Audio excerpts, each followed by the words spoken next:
Ecological fascism. We have modified our environment so radically that we must now modify ourselves to exist in this new environment.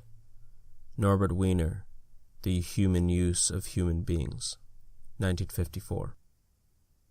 Other worlds are possible, it's just that some are worse. Fascism is the logical escape route of capitalism in crisis, the perfection of the state.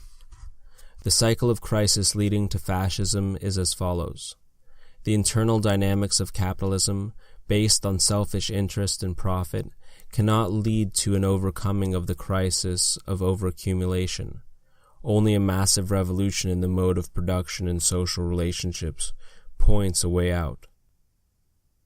The very same conditions that could breed social revolution against capitalism is also the breeding ground of fascism. Fascism is the modernizing savior of capitalism when it enters crisis.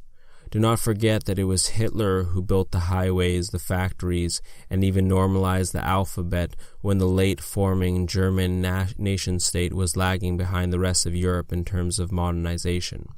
Fascism did what the bourgeoisie left to their own devices were incapable of doing, namely to dominate the most resistant forms of society and organize them into a new unity.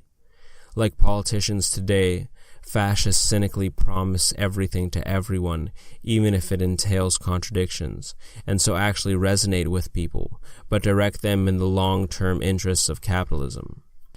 In response to climate change, a new kind of eco-fascism is almost sure to arise, either as capitalism fails to reform itself into green capitalism, or when the distinction between fascism and capitalism disappear.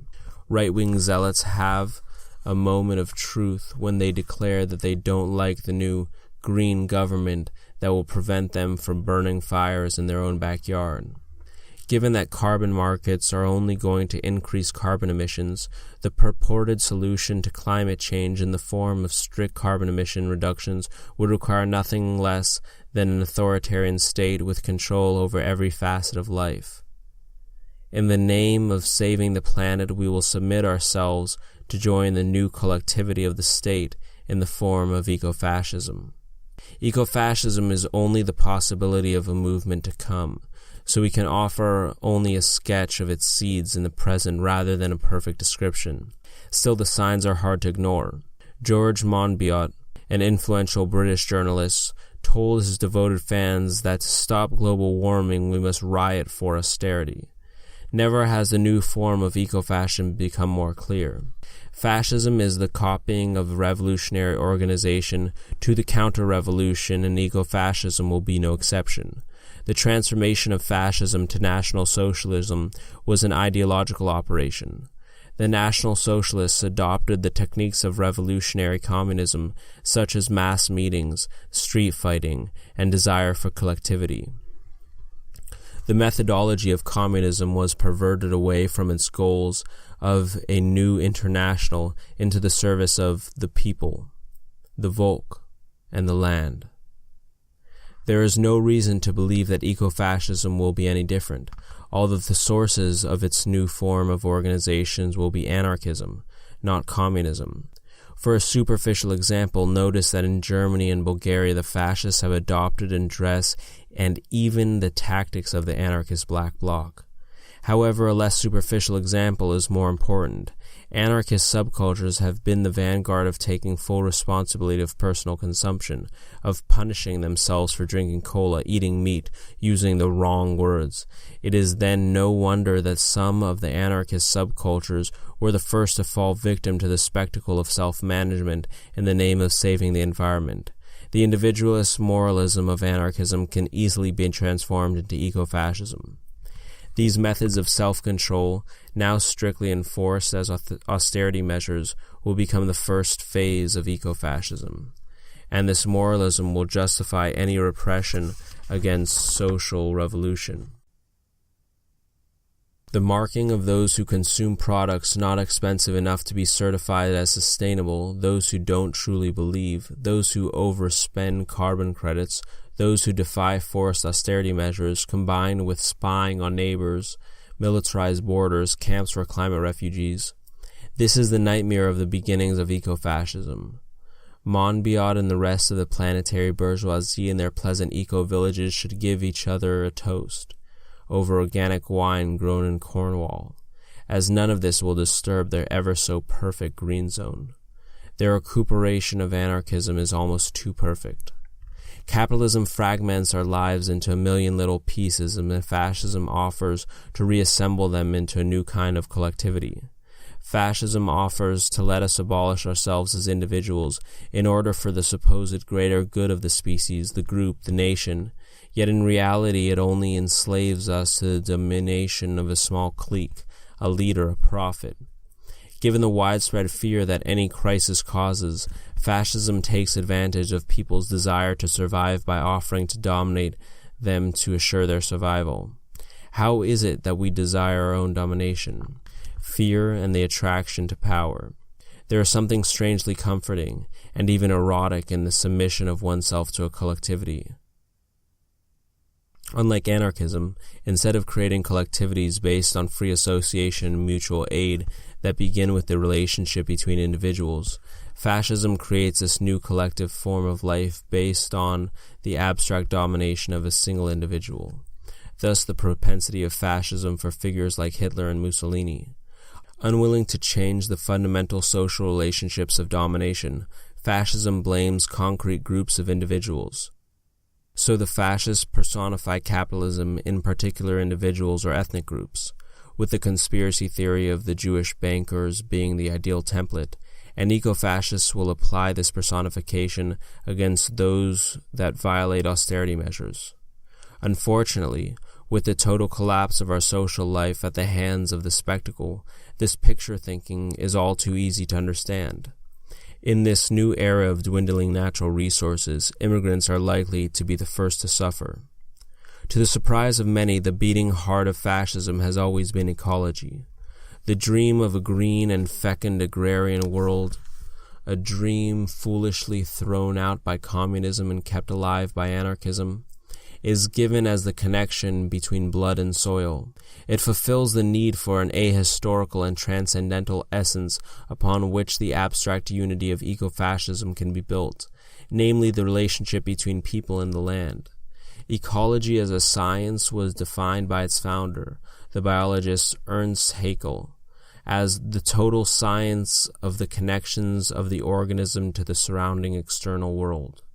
In a misinterpretation of Darwin, Haeckel believed that the same laws of social Darwinism prevailed throughout both the natural world and social life. Only the strongest, be they individuals or nations, would survive, and so he became a proponent of racial purity, joining the Thule Society.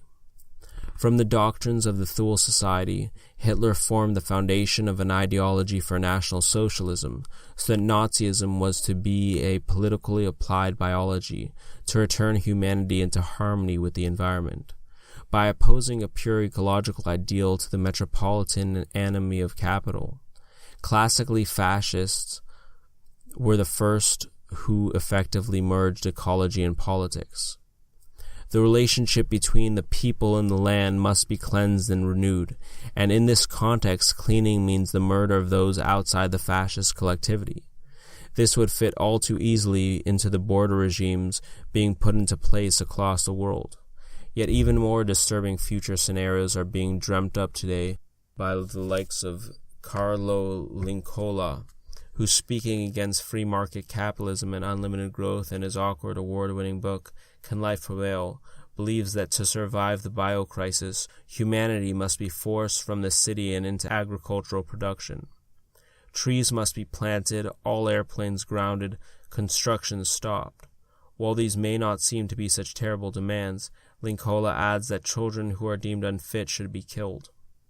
Fascism is the technophilic ideology of the apocalypse. The visions of a green and harmonious future that serve as the kernel of fascism are to be realized in the distant and never quite arriving future. All the power of technology developed under capitalism should be harnessed now at whatever the cost and death. Eco-fascism is apocalyptic insofar as it must destroy the current world in the here and now in order to restore it to its perfect condition in some infinitely deferred future. This explains the seeming schizophrenia of fascism. the contrast between the smokestacks of the concentration camps and the dictates of Nazi Germany to commence nationwide organic farming. Indeed, an underlying logic connects the perfectionist ecology of the National Socialists with their attempt to eliminate, like any productive farmer, what they considered to be unproductive.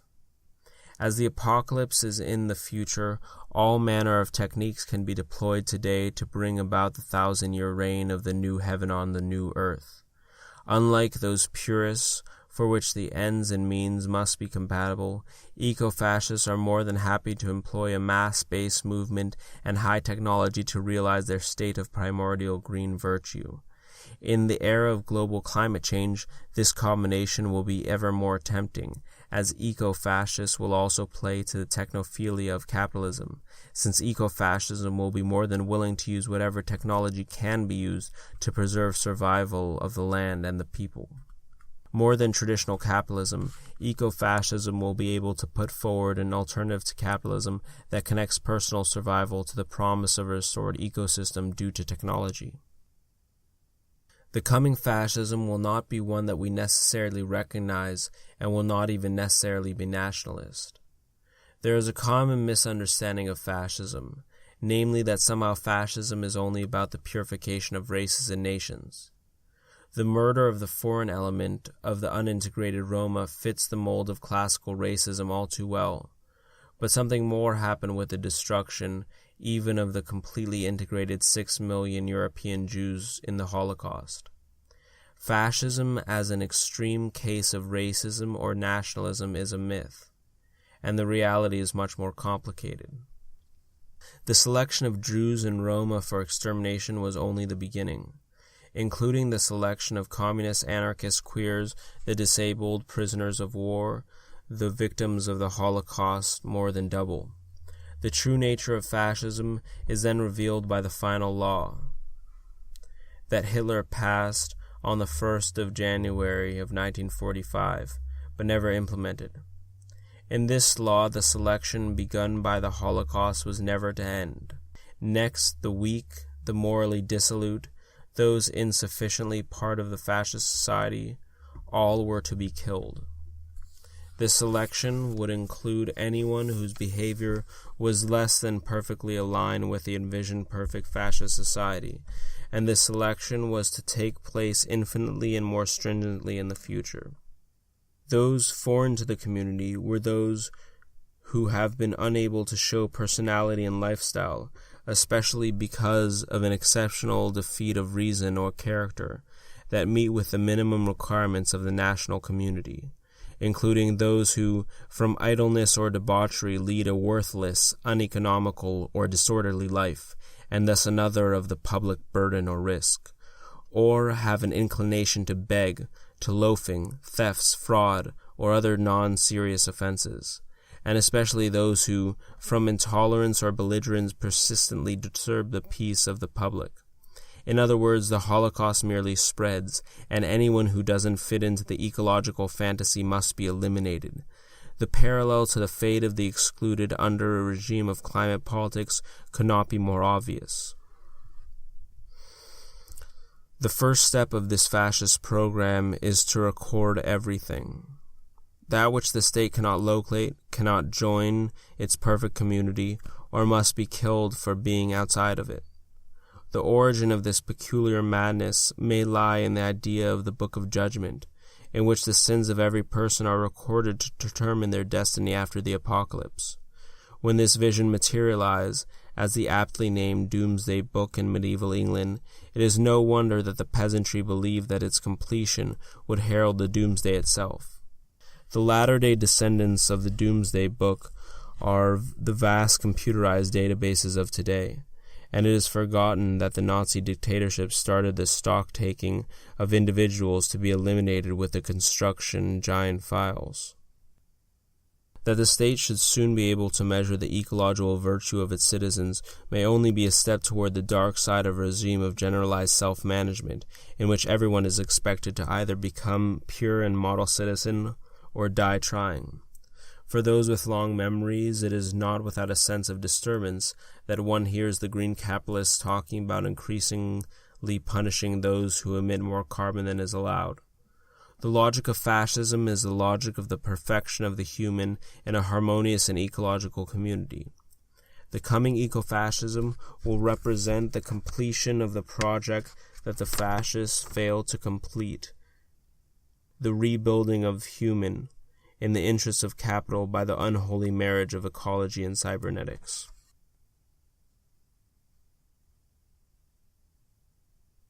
Communization.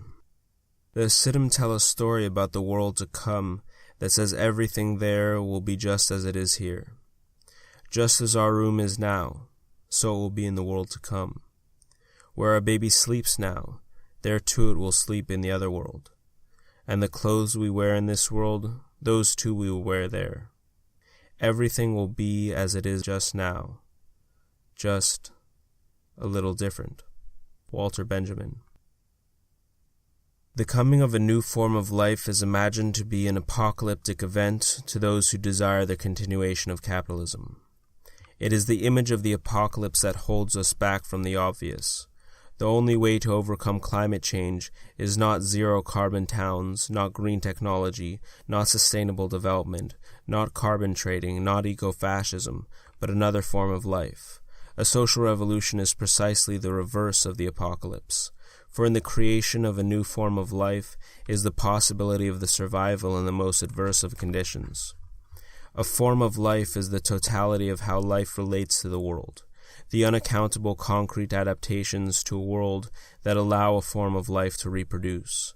Evolutionary pressures, natural selection, force changes in forms of life, as some particular adaptations allow successful reproduction, while others cause extinction. The adaptations that allow reproduction to continue in the selfsame manner for a period of time are evolutionary stable strategies. Capitalism was once a successful evolutionary strategy for at least some portion of humanity. But as climate change abolishes the very conditions that capitalism was created under, namely an unending new world of infinite natural resources, something has to break. The possibility of crisis that forces a change in a form of life is not unique to humanity. Even rabbits face extinction when they consume all the edible food in their habitats. Nor is an extinction-level crisis unique to this moment in history, as the destruction of forests by humans on Easter Island led to an inability to grow food and build canoes needed to fish. By the verdict of evolution, creating a world that is unfit for the survival of your own children, your own genes, is insane. An adult lion does not go out into the savannah and murder all the gazelles for food, and so leaving nothing but bones for its cubs. This is precisely what capitalism is in the process of doing. Climate change is making the world uninhabitable for children. Life cannot be reduced to facts, to a simple set of permanent and essential human characteristics. The primary evolutionary advantage of humanity is that the social relationships that provide the food, clothing, and the shelter necessary for reproduction can be reconfigured endlessly and changed immediately, rather than held hostage to the slow march of natural selection. This is especially important as climate change threatens to radically alter our planet in decades, rather than millennia. Self-described capitalists misinterpret evolution as an endless war of individuals against individuals, with the fittest or wealthiest surviving. Fascists further misinterpret evolution as a war of groups against groups, with the culling of the weak being somehow for the good of the group or even the species. However, evolution is blind, without any moral bias for either individuals or groups. The only criteria for evolutionary success is genetic reproduction. The anarchist hypothesis that can be put forward is that a new strategy for organizing our social relationships is necessary, a strategy based on cooperation. This is not as far-fetched as it seems, for this is the very strategy employed successfully by the cells that collectively create our body. From the flying of birds in flocks to the cooperation of plants with the fungus that help them absorb the nutrients from the soil, Kropotkin was right. Cooperation can mean survival as easily as competition. In a world of scarce resources, this is precisely the form of life that we will likely flourish. Communization is the process of this new form of life coming to be. Communization means the end of capitalist production, the end of private property and monetary exchange, and the destruction of separate spheres of work and politics from life. However, communization does not mean the apocalyptic destruction of capital. While self-declared primitivists moralistically decry that all technology must be destroyed, it would be a mistake to want to return to nuts and berries, especially as the earth is so damaged by capitalism at this point that it's hard to believe there's enough nuts and berries left to go around. A return to the primitive that would happen as a result of industrial collapse is nothing but a particularly juvenile longing for the apocalypse, one that does not take the possibility of eco-fascism seriously. Capitalism, in and of itself, the technology, the engines, the silicon chips, the conveyor belts, is by itself harmless, although one would find it hard to imagine a form of life so dreary that it would create the machinery of an industrial factory besides capitalism. What makes machines capital is their use for producing profit in the circle of capitalist production and consumption. The same goes for a worker. A worker is not a worker when she is at home from the factory, the office, the fast food joint. When not at work, when the worker is a mother, a friend, a comrade, a jokester, a lover. It is only when the potential of humans is aimed at the accumulation of profit, which can be done as easily by watching television as by working in the factory, that they become human capital, as put bluntly by latter-day economists. The question is then not how to destroy things, but to dispel a certain way of viewing the world. What if we did not view revolution as the end of things in a moment of total destruction? What if instead we viewed revolution as a little shift, as a change in viewing the world without the logic of capitalism? Instead of waiting for the end of the world, this little shift could happen literally overnight, and everything would remain the same, but a little different. While it is impossible to positively predict without falling into utopian daydreams, we can imagine the negation of this world. The day after the revolution, we would wake up in our same clothing and our same shoes, in the arms of our same lovers. Yet something would be different. Humans would see the walls of separation between them dispel. Under capitalism, people relate to commodities like people and treat their relationships to people like commodities. Once this little shift has passed, our relationships would become immediately social, and we would be free to pursue whatever our relationships demanded. Objects would no longer be stripped of their history and context in order to be given some market value, but understood as embedded in the no longer hidden social relationships, existing to be absolutely shared between friends. The same offices and factory would still be there, but no one would have to go to work in the morning. The technology therein would no longer be alien to human needs, but could be resurrected in new and more creative ways to serve human survival in new forms of life. This world created by human labor would appear to us again as beautiful, from each according to their ability to each according to their need. Communization would end climate change from the bottom up rather than being directed by the state and capital, who would only cynically manipulate the issue of catastrophic climate change to restructure labor and thus continue their domination. In direct contrast to the implausible carbon markets and technological fantasies, communization ends catastrophic climate change by those directive methods, the end of the economy. The only countries that fulfilled their Kyoto limits on carbon emissions were precisely those countries whose economies collapsed, Romania and Ukraine.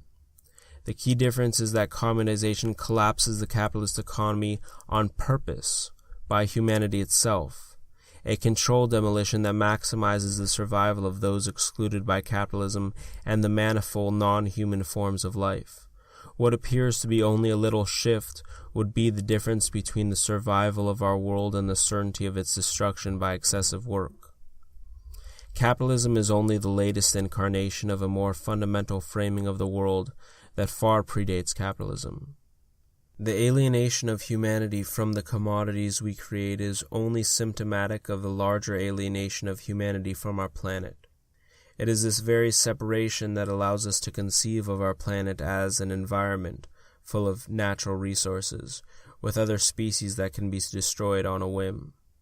This framing of the world must be obliterated, so that future generations can carefully attune to the flows not only of carbon, but of the world of life outside humanity and our plastic toys. It is exactly this sensibility that our world needs, the sort of sensibility many Europeans imagine the indigenous tribes of the rest of the world as possessing.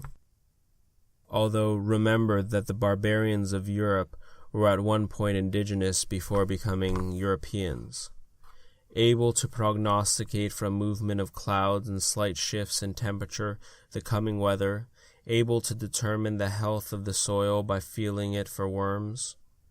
All of this is incalculable knowledge that has nearly been obliterated by capital, and it must be relearned.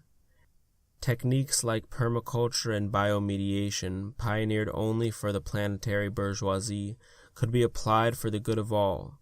Contra to the all-too-easy solutions posed by green capitalism, this new form of life would present a new evolutionary stable strategy able not only to cope but to flourish in the world altered by catastrophic climate change. As has been said, more than our holiday habits must change to sustain the world to come. The apocalypse is not unique to capitalism or Christianity.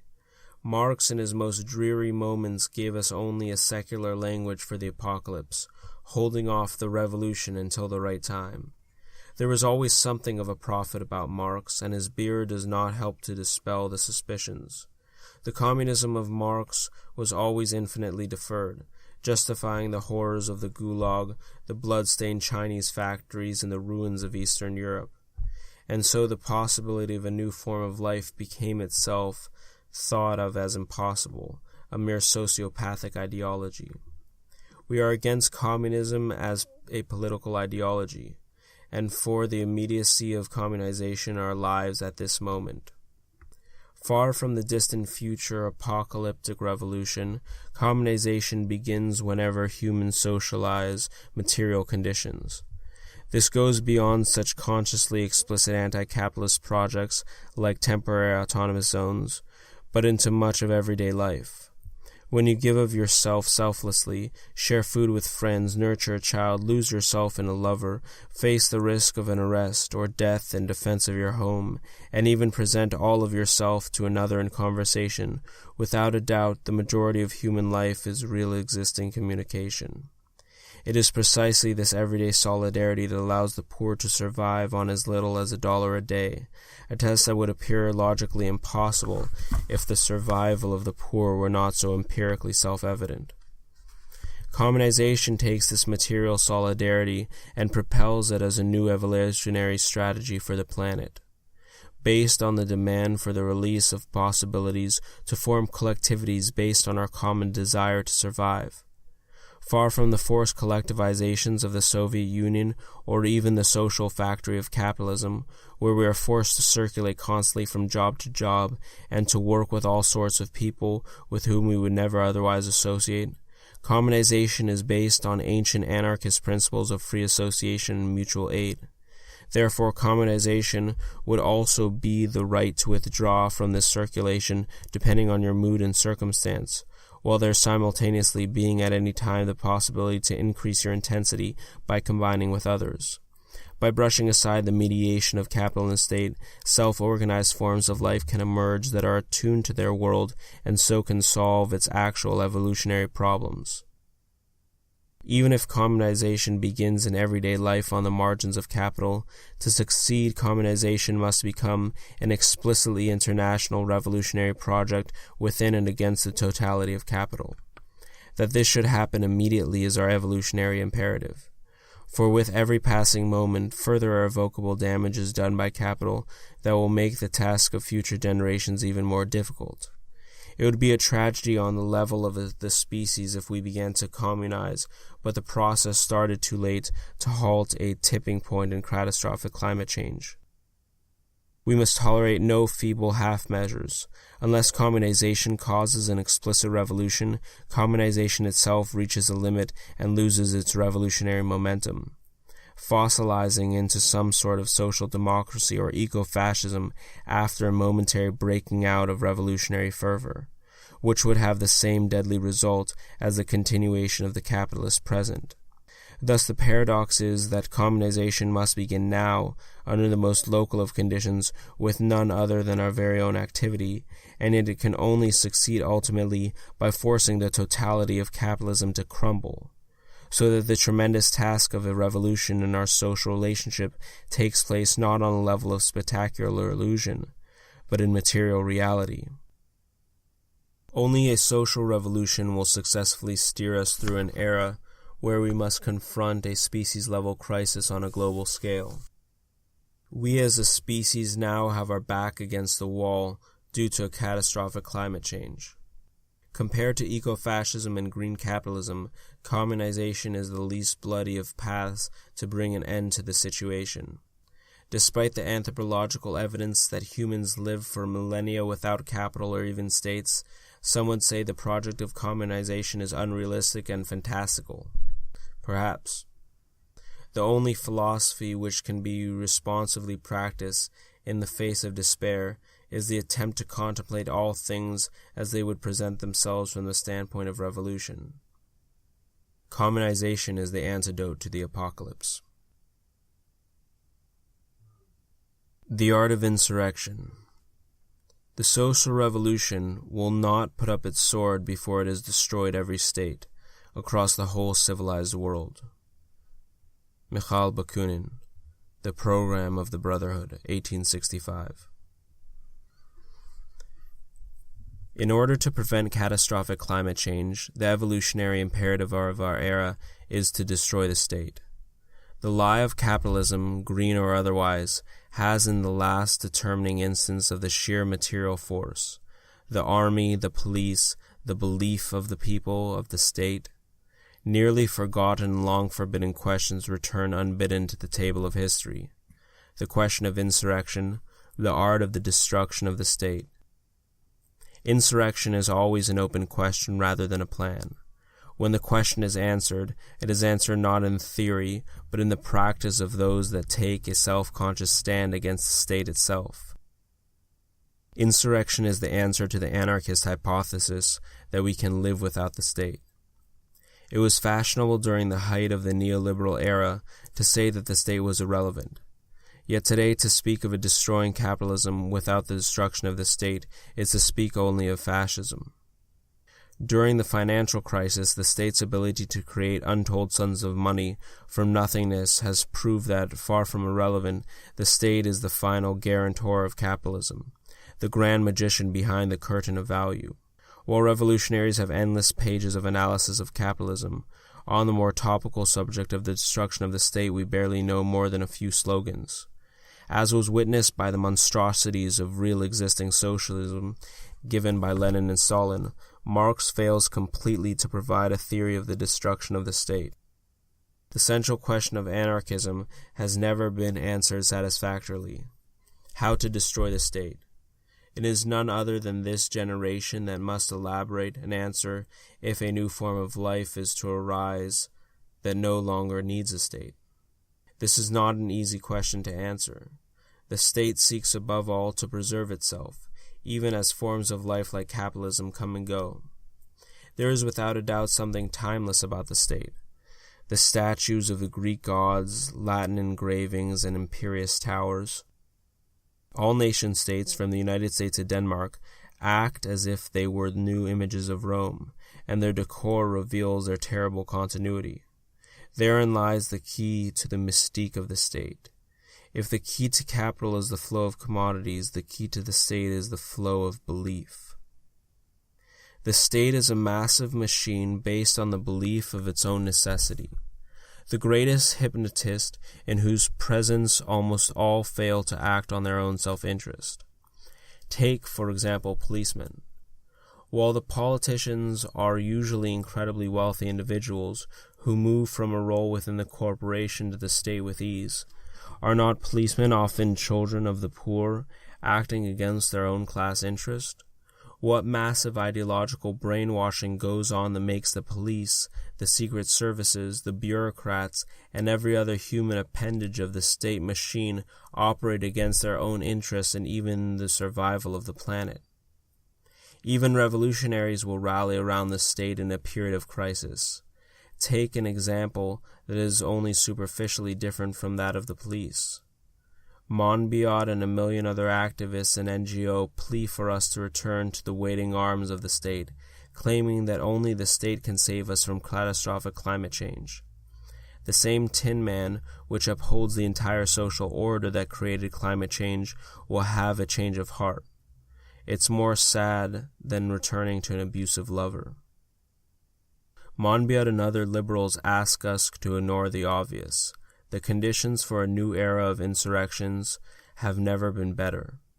The planet resembles nothing more than the globalized version of the early 19th century capitalism, with a massive unorganized working class being uprooted from their previous pre-capitalist forms of life.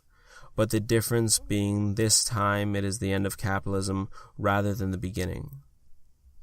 With the almost complete elimination of the anarchist movement in the 1930s and the disaster of Stalin destroying the ultra-left communist movement in its very infancy, those who stand against the capitalist form of life find themselves starting from literally almost nothing. Thus the revival of conspiracies, secret societies, bands of friends, gangs, and the tender shoots of new internationals. Before the attempted insurrection of the Paris Commune, over 600 secret societies flourished in the belly of the beast. How many gangs today exist in the heart of every metropolis?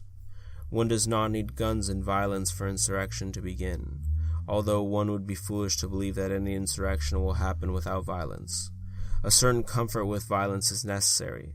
Still, the state is far more than a capital or an army.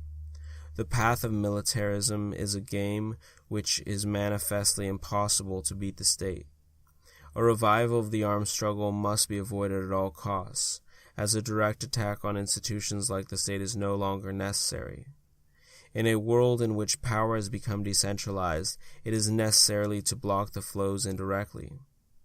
While the Bank of England or even the headquarters of Exxon can be guarded like the Winter Palace, the diffuse tentacles of production and consumption are everywhere. The state is ultimately just another institution, albeit one that is far more ancient, wily, and dangerous than the others. Yet its flows can also be blocked. The primary flow that maintains the state is the belief in the state itself. One blocks the belief in the state by showing that life without a state is possible. Then, via the immediacy of communism, showing that such a life is better than the life within capitalism and the state, or at least that such a life is more likely to lead to the survival of your children. As the state and capital enter into irreversible ecological crisis, the spaces for such social revolution become 1,000-fold. Whilst throughout history the state has been destroyed by marauding barbarian hordes, within recent history the state has been destroyed by an insurrection of its own people. The example par excellence of this was the Paris Commune, where ordinary workers overthrew the government. After only 72 days, the king regathered his army in Versailles and then massacred the Commune. The Paris Commune showed that a new form of life was possible if the state was destroyed. But it lacked the means to defend itself. The question then that faced revolutionaries was how to survive the inevitable counter-revolution, and to this end the Bolsheviks built their party, which not only seized power but held off the counter-revolutionary armies of all of Europe.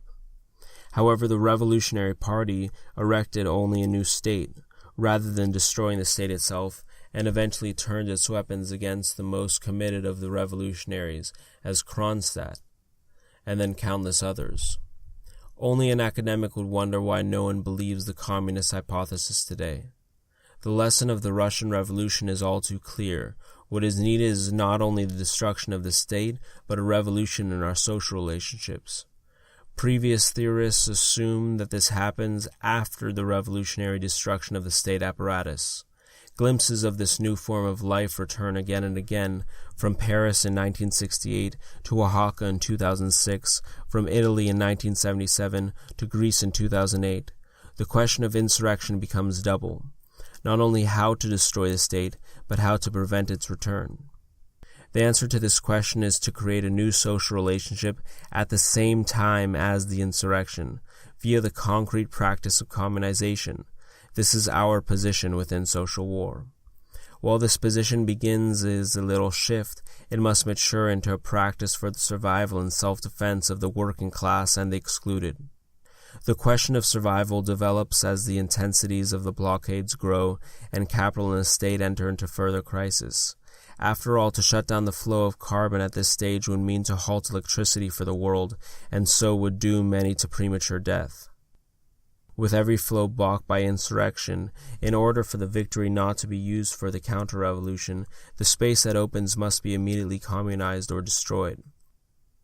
To balk the foes to the extent that enables the creation of a new form of life in the spaces opened. And we do not need to plan these new forms of life down to the most absurd of details. Any grand plan, like ecological economies and participatory economics, are just the modern-day idiotic brethren of Fourier and Saint-Simon. The theories of any self-professed expert always trails behind the living movement of ordinary people, since the new form of life arises in the course of concrete insurrection.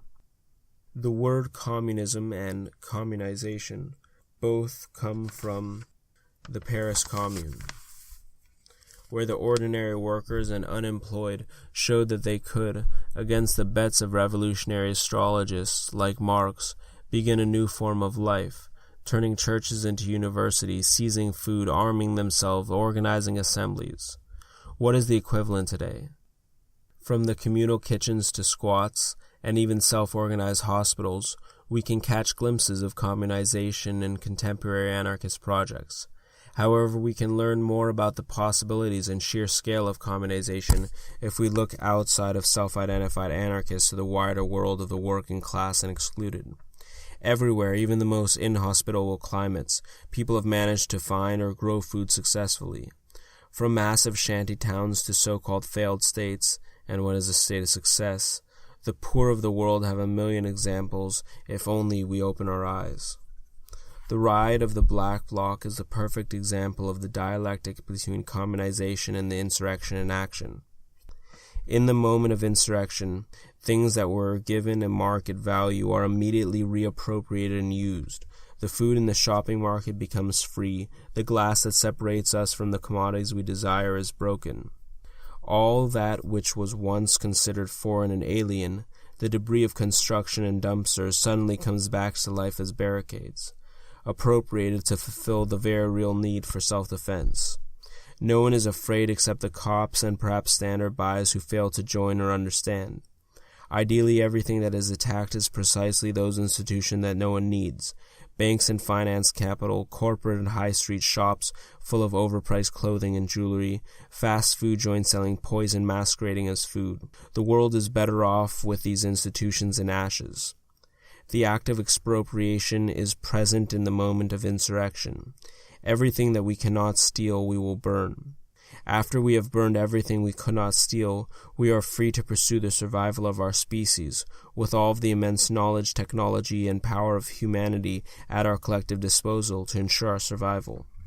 Without a doubt, one of the first acts would be the planting of gardens, the soil enriched not by petrochemicals, but by the ashes of all the things we do not need. For an insurrection to generalize, it must be open so that anyone can join in, from the youth dressed in black to the elderly and the children. Otherwise, the insurrection will reach a limit and fail. The insurrection should also make sense, with telling examples being the defense of the autonomous spaces like Ungonsut in 2006 in Denmark, or the fight back against police violence in Greece in 2008. Some will say that the insurrections bring violence, and this will terrify exactly those who are needed to participate. Yet it is not the world today overflowing with violence. Just ask anyone whose family was killed by an unnamed drone in Afghanistan, or who lost a friend to the police or to rape within their own homes. People know the world is violent. The revolutionary question is how to halt this violence that is inflicted upon the world by the state and capital. As opposed to the armed struggle, an insurrection is based on actions that everyone with a modicum of fitness feels that they can do, as long as their courage holds.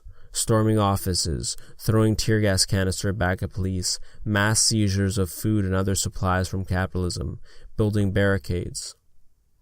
Outside of the defense of autonomous space, there are endless roles for all sorts, from care and healing to learning and preserving the knowledge needed, keeping the autonomous space alive. At some point, the limit of insurrection is reached where the state feels like it must stop the insurrection. The army will be called out to shoot their own people. Let us not pretend that this would not have happened in France in 1968 or Greece in 2008, had the insurrection generalized and the infrastructure of production had been destroyed and seized. When the army refused to shoot on their own family and friends, when they mutiny and join the insurrection, the material force of the state collapses like the house of cards it always was. While some of the material conditions of the insurrection have changed since the turn of the century, we should not blind ourselves that revolutions in the street either win or fail due to the insurrection spreading into the army itself. The question of insurrection transforms from a question of the destruction of the state into a question of building a new world without capital in the state. How to sustain the insurrection? The answer is exquisitely simple. Ask the people themselves. Ask nuclear power plant workers how to shut down the plant. Ask nurses how hospitals can continue to run in a situation of scarcity of pharmaceuticals. Ask the immigrants employed as slave labor by large farms how they would run their farms communally. Ask the army how they could have an insurrection against their officers. The knowledge needed for communication is already in everyone's heads. The only task then is to put the question of insurrection on everyone's lips, asking the question of how to survive without the state, and then opening the space through insurrection so that people can pursue their answers into practice. This is the abstract methodology of blocking the flows of belief in the state. The task of revolutionaries is to make it obvious that the belief in any state is unnecessary, that instead people can believe in themselves. From this action follows, the abstract methodology of the insurrectionary inquiry becomes real, and the social war is won by life rather than capital. The insurrection and the apocalypse are of different orders, and nowhere is this contrast more apparent than in the central defining moment of religious imagination, the crucifixion. Jesus Christ, the Son of God, was the original prophet of the apocalypse. Believing that the apocalypse would come to pass in his lifetime, as he was crucified, he cried that his God had abandoned him, that the apocalypse had not yet come to pass. There was another lesser-known Jesus Barabbas. Barabbas, not the Son of God, but the son of a mortal father, was none other than the imprisoned insurrectionalist. Unlike Jesus Christ, Jesus Barabbas did not wait vainly for the destruction of this world, but instead desired to give this world a renewed lease on life through revolution. When Pontius Pilate gave the people a choice of who to free from death, the people did not choose the apocalypse, but instead chose insurrection. Give us Barabbas. Perhaps it is not surprising today that the contemporary English version of the Bible calls Barabbas a terrorist. Never forget that when we given the choice between apocalypse and insurrection, the people chose insurrection. Revelations. The cities of Europe are littered with the ruins of aqueducts and Roman triumphs, and in the future our children will look upon the ruins of our highways and skyscrapers with a similar mixture of awe and disdain. Every empire has always believed that it could last forever, and from the 1,000-year Reich to the self-described end of history of the liberal democracy and global capitalism, always the result has been the same. In the era of globalization, the Zapatistas took center stage for a world of dignity and humanity against neoliberalism. They invited thousands to participate in their world, La Realidad, in the outskirts of the jungle. There is no doubt the revolutionaries of the world gained far more from their experiments in international solidarity and self-organization than the Zapatistas did from those faraway revolutionaries. Times change, and the question of democracy and rights brought up in the era of globalization can only be used against those who fight for genuine revolution. And just as the Romans, by virtue of over-intense farming, turned the breadbasket of North Africa into a desert, the new Romans returned to make a new kind of farm from the desert. 1 million acres of solar panels across the Sahara is needed in order to feed the hungry of Europe for electricity. Every ounce of uranium beneath the Sahara must be mined, even if there is not enough uranium in all of the world to fuel the nuclear stations that are planned to be built. There is only one glitch in their master plan. The desert is not empty. The desert is full of life. People flourish in the desert. If the Zapatistas were the conceptual figures of resistance in the era of globalization, resistance to this era is best embodied by the Tuareg. These nomads, proud Africans that are impossibly elegant draped in their blue robes, live their lives crisscrossing the desert. When Gaddafi tried to turn them into mere military appendage of Libya, giving them training in arms and his little green book, all the Tuareg took away was jazz. Although it becomes increasingly difficult for the children to continue to live their lives without fleeing to refuge, some still live in the desert, as they have for millennia. The Tuareg know that their final conflict is on the horizon. The Sahara Desert itself must be colonized by the empire that wishes to harness the power of the sun and the poisonous uranium that lies far beneath their desert home. Again, it is empire versus the nomads. The attitude of the Tuareg should be held up as an example to revolutionaries in this new era that is strangely like the old. We do not need solidarity, charity work of activism. All empires fall, and this empire is no exception, and we shall remain. There is no coming apocalypse to be caused by climate change. We are living in the midst of the apocalypse today. Extinction is not in the future. We live in the midst of the greatest era of mass extinction since the Permian-Triassic extinction event, an extinction event caused by capitalism. Apocalyptic thinking itself is the direct result of our own alienation from time under capitalism, for it strips away other possible relationships to time and reduces them to linear time of the Fordist factory. Other forms of relating to time exist, of course. Merely look at the cycles of the moon, the society of the seasons, the movement of the stars. Trapped within the conceptual prison house of the apocalypse, you can't say at any moment that you want something completely different. Yet every moment in history yearns to be insurrectionary. However, making the insurrection generalize and succeed is a question not only of our subjective desire to overthrow capital in the state, but also of the objective conditions in which such an overthrow of the existing order makes sense to people in terms of their survival and the survival of their children. With catastrophic climate change, the objective conditions have never been better. This is the dialectic of the present moment. Climate change is simultaneously both the best and worst thing that has ever happened to humanity. For all the endless chatter of crisis, there is little comprehension of what true crisis on the level of the planet looks like. To both the capitalists and anti-capitalists, a crisis is a crisis in the market, a war, a plague. These are all relatively minor crises compared to catastrophic climate change, a biocrisis that may threaten the continued existence of most life on the planet under current conditions. The global social war of life versus dead capital has commenced, and there is no neutrality. One must take a position, to either side with the continued existence of capitalism in the state, or to be unified in the necessity of its destruction.